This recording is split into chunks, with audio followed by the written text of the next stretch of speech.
Hi. Um, I've decided what I'm going to do is, and this is partly to do with being really bored because I don't really have a reliable job right now. I really need a job, so if you're hiring, I'd really appreciate it if you could hire me.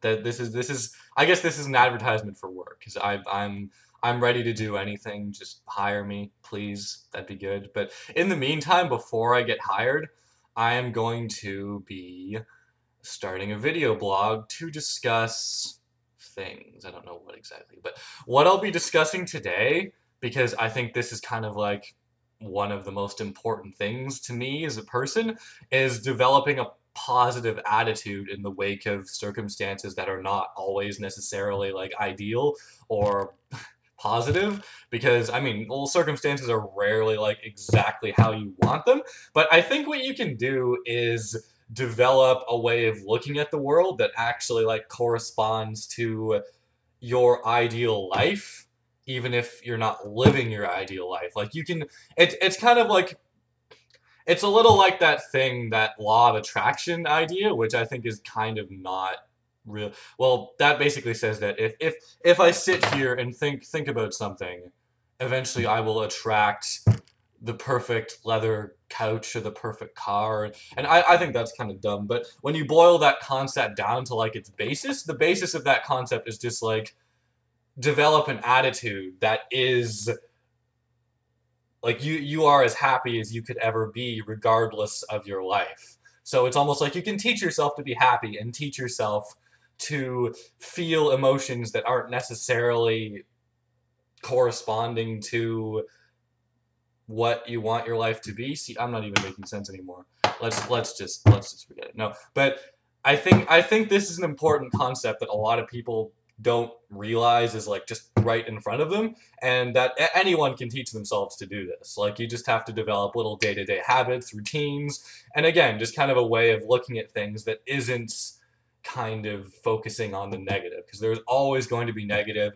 You go on the internet, read the newspaper, and you see like poverty, death, war, and I was reading something the other day about earthquakes in, I think, Sudan, and there was this heartbreaking story about this woman who she was wearing like a chic, like a headdress like that corresponded with her religion, and she was like carrying her baby like this, and she was running down the stairs, and the earthquake was like destroying her home as she was running away from it. So she was basically like assumed that this was like the fear of God, or well, I don't think she was religious to that extent, but basically it was like the end of the world in their eyes because their entire country, city, whatever, was ravaged by earthquakes, and a good like, I don't know what it was on the Richter scale, but I think it was like 12 earthquakes in a row or something ridiculous. But one earthquake is bad enough, but 12 is just too much. But I just like, so basically no matter what, there are going to be horrible things in the world, but I think a lot of people think that they're really hard done by. And you know what? You may be right. You may be really, I can't be in a position to judge what your life is. You may be really hard done by, and you may have this horrible history of anxiety and depression and whatever. And I'm not trying to not be sympathetic to that, because I've dealt with like anxiety issues, and I think a lot of people in one form or another have dealt with variations of these issues. But I think you can teach yourself to overcome this. And I think this is something that, I know I'm just repeating myself crazily here. This is not like a scripted video. This is just me talking. But I think if you can teach yourself to deal with things more so, frig, I'm losing my train of thought. That's gonna happen many times during this video, at least like 2 more times. But basically, okay, the basic little thesis that I'm trying to work with here is that you can choose to be happy. You can develop techniques. If you think of yourself as this victim, this person who is always going to be the victim of various forces, the victim of anxiety, depression, whatever. These are things a lot of us, if not everyone, have suffered from at some point in their lives and or will suffer from, and it's absolutely a viable reason to look at yourself and look at the world relative to yourself and just go, I really don't have any reason to feel happy or feel satisfied with my life. But you do. There are always good things in the world. People look at the bad and they mistakenly, because the bad is overwhelmingly present, or prescient, or whatever the word is, in our culture and our lives, whether it's just relative to us or whether it's on like a more cosmic or more like a political scale, like war, disease, death, etc. You look at the bad and the bad just, your mind is instinctually defaulting to negativity. So you look at the bad and you think that's all there is. This is the world. This is all the world has to offer, is horrible, horrible things. And that's just completely wrong, because I mean, there's a lot of good in the world that people literally just don't see.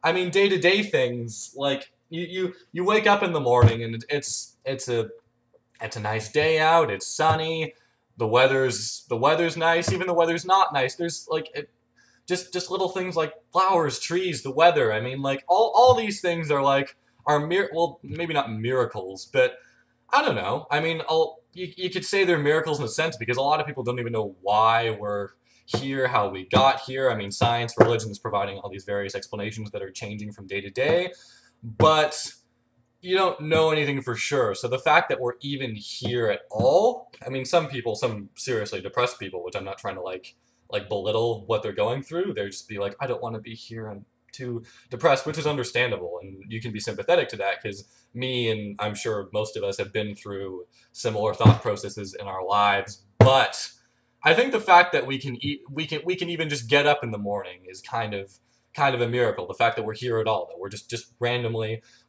conscious. We're conscious in this world, and that's an amazing thing. That's something you can be. The very fact that we exist on some level is amazing.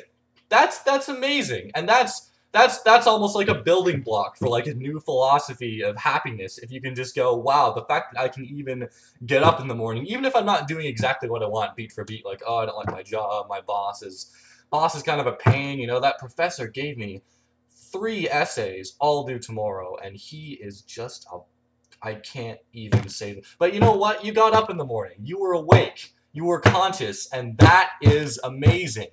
That's amazing, and that's the building block for just developing a new philosophy of happiness. And even if you're depressed and you're anxious a lot of the time, there are techniques, there are means you can go about just to realize, like, I don't know, if we're gonna talk about anxiety, which I have suffered from in my life, a lot of anxiety is based on irrationality, which seems real. Like, there's this one website I remember someone telling me about, or like a relative or something, called False Evidence Appearing Real, and the acronym for that is FEAR. And basically that is just like a lot of anxiety is based around people thinking they are the only people who have ever experienced this thought and or this feeling and or this little tickle in your brain, or the fight or flight response, or whatever it is, that you are the only one who has ever gone through this, is the lie your mind keeps telling you over and over. And because your symptom seems based in such a like something so irrational, you can just keep telling yourself that story and go, yes, it's only me who has ever been through this, and that just makes you more and more depressed and overwhelmed. But that's just not true, because first of all, we're like, our planet's suffering from like, I think like the beginnings of overpopulation difficulties. So like the odds of you being the only person in the history of mankind to have ever experienced this problem ever is just the odds of that are nil. I mean, if you look up famous psychiatrists like Sigmund Freud, I think suffered from like really severe anxiety, and he of course wrote like books about psychosis and dream interpretation and all that stuff, so he was obviously well versed in it by virtue of experiencing it himself. But there's a point to this video looming on the horizon, I just don't know what it is, but I think it's important to realize that you're not alone. If you think you're alone in suffering a problem, like, loneliness, loneliness is an illusion. It's an illusion because loneliness is based on the idea of you being the only person going through something, which has never been true in the history of mankind. So if you just go, someone out there, whether it's a close personal friend, a psychiatrist, a parent, whatever, is going to be able to identify with you on some level, even if they can't directly identify with your exact interpretation of these experiences, whether they be anxiety, depression, whatever. They can relate to it on some level via their versions of those experiences, because everyone goes through dark patches in their lives. Everyone. And you just have to realize that if we kind of band together and stop thinking of ourselves as separate individuals, in the sense that we're isolating ourselves from the idea that we can each help each other out. We can help each other out and kind of create this society in which we're not just ignoring everyone. Like we in day to day, if when you think about how many interactions you have with people, most of them are just kind of superficial things. Like if you're a customer service worker, you're like, oh, or if you're buying something, you're just like, oh, $2 change, whatever. Like they're just business interactions. They're not anything like really. And like I don't know. I think if we start realizing that we are not alone, then we can start creating a world where we're helping each other. We're not antagonizing each other. We're not thinking that we need to solve our conflicts with violence or anger or mistrust, or I don't know. But I think there's so much we can do that we're not doing. And if we just took these little steps, if everyone took these little steps in their day-to-day lives as the beginnings of a means of changing how we look at things, and changing how we view our day-to-day lives generally, then we could begin to shift everything in kind of this more positive direction. And we wouldn't have a need for many of the things that plague us, like war and conflict and mistrust, and all these things would be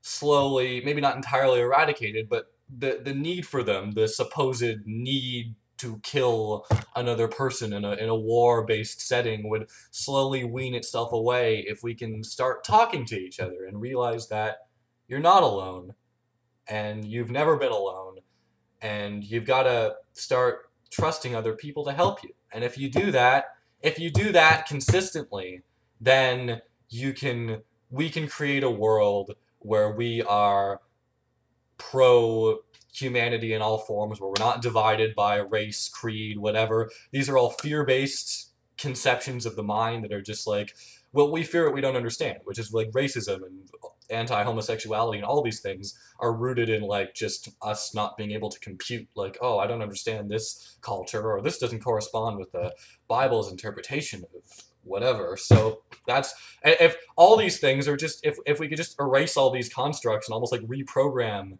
how we view things and reprogram ourselves, then we can really start to change everything and move forward in this kind of like new, like awakened enlightenment age, this like new age enlightenment of humanity. Thank you. Next video will be shorter, I promise. Maybe I'll talk about something less elaborate. I don't know. But yeah.